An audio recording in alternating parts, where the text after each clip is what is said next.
Hello, friends of the sun, to another episode of Assistant Reading. We want to read the book from Hilary Lawson, which is particular kind of relativism. And relativism is an interesting kind of idea, which basically means that all of our cognitive knowledge claims are limited by further contexts. They may be sociological, they may be historical. And this view is actually very old. Protagoras, who said something to the effect that all measure is man, was already defending a version of relativism in 437 BC. And this is probably one of the oldest documents we have of relativism, but probably relativism is as old as theories of truth. And if we assume that humans already did kind of advanced philosophy before our age, then maybe as old as our culture. And yeah, it's here actually citing what's his name? Not the Great Gatsby, the Big Lebowski, the Great Gatsby. So the Great Gatsby is a version of the Big Lebowski, I guess. Kind of normal person who just wants to play bowling and wants his carpet back, being confronted with a nihilist or whatever, dude.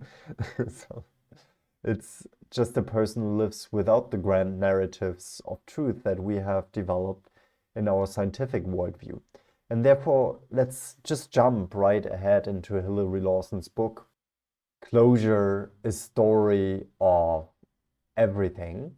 And we want to start with a preface. And so now the question is, how do we deal with these circumstances? How do we deal without the possibility of being able to give such an account of our circumstances, where we have thereby become unable to give an account of what we mean by what we say, for we have no fixed point from which to identify any particular meaning? Yeah, that's a big question. Do you agree with that?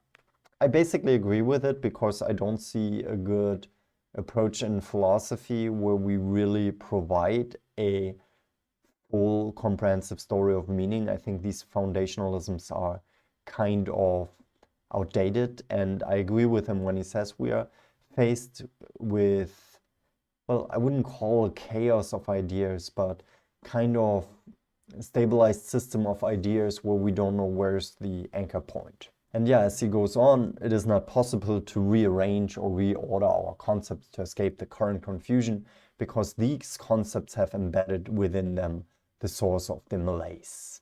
Yeah, so the question is always, how do we get to this position? Can we really say, well, there is no truth? And he addresses this aspect in his book. He says we cannot say that. But if we look at all the solutions that have been offered, they find very intrinsic problems to their theories, and it does not exclude that there may be a solution one day. But it seems he says that the approaches we have tried right now, they have intrinsic problems that we can analyze. And in specific, it's the problem of self-reflexiveness. So once a tool tries to reflect on itself, it basically cannot overcome a divide between the object that is observed and the observer. Of course, systems like idealism claim to be able to do that because they have a concept of spirit, and spirit is a subject and an object at the same time. But this is another question he doesn't discuss here in the text. Instead of seeing the world as a thing, a universe whose truth we might uncover through, for example, the procedure of science, closure proposes that we regard the world as open, and it is we who close it through our stories.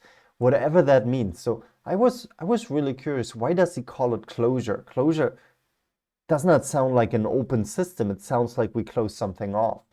But I think what he means is that in certain situations we decide for a certain interpretation to follow, and then we don't have to deal with the amounts of openness anymore that come from an unbound system. So it's a very pragmatic approach, we can say. Now, why do we need this pragmatic approach? Well, he says there is no last foundation, but then the question is still, how do we build theories? How is this all possible? So, and then he says, one way to understand the story of closure is to see it as a description of a process that underlies experience, the behavior of individuals, and the operation of society. This process, the process of closure, is the means by which we are able to identify things from the flux of the world and thereby create a reality which we can understand and manipulate. Yeah, and he now describes what is closure in very broad terms, and he says that's also part of the theory. So closure, in addition to being a theory about the biological system that is the human being, is also a theory about the nature of stories. It actually tries to engage to the question of how we tell stories. As he says, it is an account that does not rely on our having a special access to truth, to how things are, to explain the success and the failure of our theories by the scientific or otherwise. For the world is not taken to be a thing which might be in principle be fully and accurately described. In this respect, the story of closure could be regarded as offering an account of language that does not rely on the notion of representation, correspondence, or reference to tie words to the world. So, okay, he says what it is not. It's not like a classical truth theory of truth that actually relies on ideas of representation, correspondence, or reference. Basically also what Brandom says. Yeah, but it uncovers the underlying process driving the structure of knowledge, determining both its limitation and its potential. So the question is, of course, how does he do it? Like, I wish he would be a little bit more concise here to give us really an idea of what he's going to do. So on the one hand, closure as a description of the operations of the human machine, both individually and collectively, is at the same time a description of the means by which we are capable of generating stories that enable us to understand and intervene in a world that is not already divided into things and is instead open. So that's a very important thought for him in the book, that our grasp of the world is actually open. And this is what he claims a story of closure can somehow preserve. And this is also related to his final conviction. There is a final and largely unseen aspect of the story of closure. For the story of closure is also a theory that seeks to account for its own possibility. The self-referential constraint is hidden motor driving and the directing the story of closure. Yeah, I really wonder how that works. It's really a bit abstract here to really understand what he's going to do. I know that he actually presents the self-reference problem as a central problem in the history of philosophy, and maybe he wants to say, well, self-reference is contradictory or something. I'm not sure what he's going to do, but he refers to this here. So it is that the story of closure is a bootstrap theory. It uses itself to account for itself. And at the same time, he criticizes that that is not possible. So it probably only works on the level where he says it's open, right? And that's what he also says. He says it has an unfashionably broad sweep, but instead of seeking to escape the conceptual abyss that faces us by a reordering of familiar terms, proposes a journey into an unfamiliar landscape without landmarks.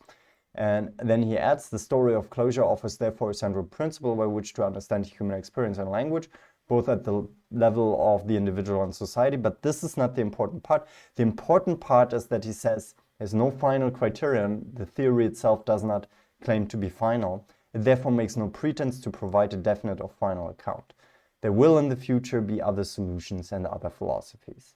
But for the time being, this philosophy is what he can offer and what he thinks is a viable approach. So yeah, whatever, dude, right? What you say is fine. You offer us a relativist account of how we actually see the world.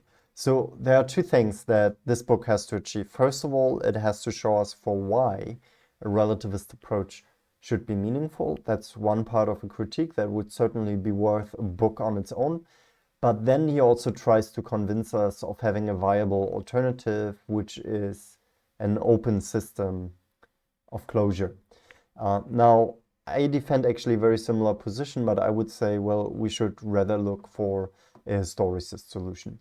What do you think? Let me know in the comments. This is assisted reading. If you like that, then like and subscribe. Otherwise, yeah, goodbye.